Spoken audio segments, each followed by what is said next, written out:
the people who actually devote their lives to studying Torah and observing the commandments of Torah would not regard Dennis Prager as an expert. They would regard him as completely outside the community of Jewish observance.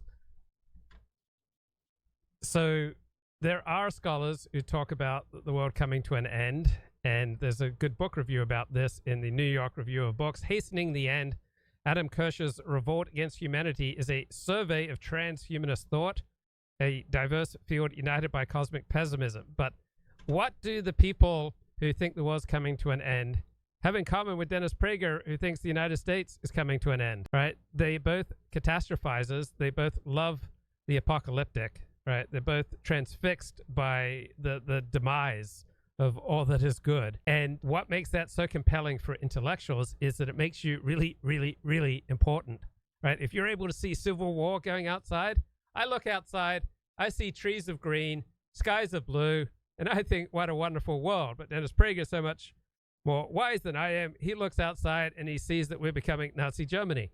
Well, Dennis Prager and these professors who think it'd be a good thing that the world coming to an end, they share the same self-referential, self-advancing type of thinking.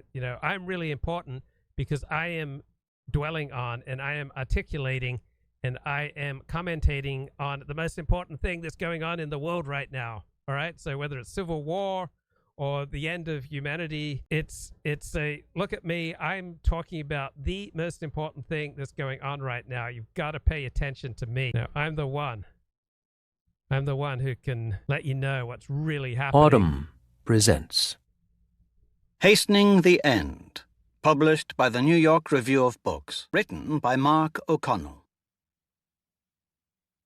If humanity were to disappear from the earth, what would be lost? On the human scale, the answer is everything. But on a planetary scale, it's tempting to concede that such a loss might amount to a net gain. It is probably not necessary to enumerate the various ways that humanity has been unambiguously bad for the planet and pretty much every other living creature on it. But we tend not to think of our species, and the prospect of its extinction, in such bluntly utilitarian terms. We'd rather we weren't so terrible, but we'd also like to think, even if it means fooling ourselves, that we might in time become less terrible, and either way, an enthusiastic embrace of our extinction would surely be taking things a bit far.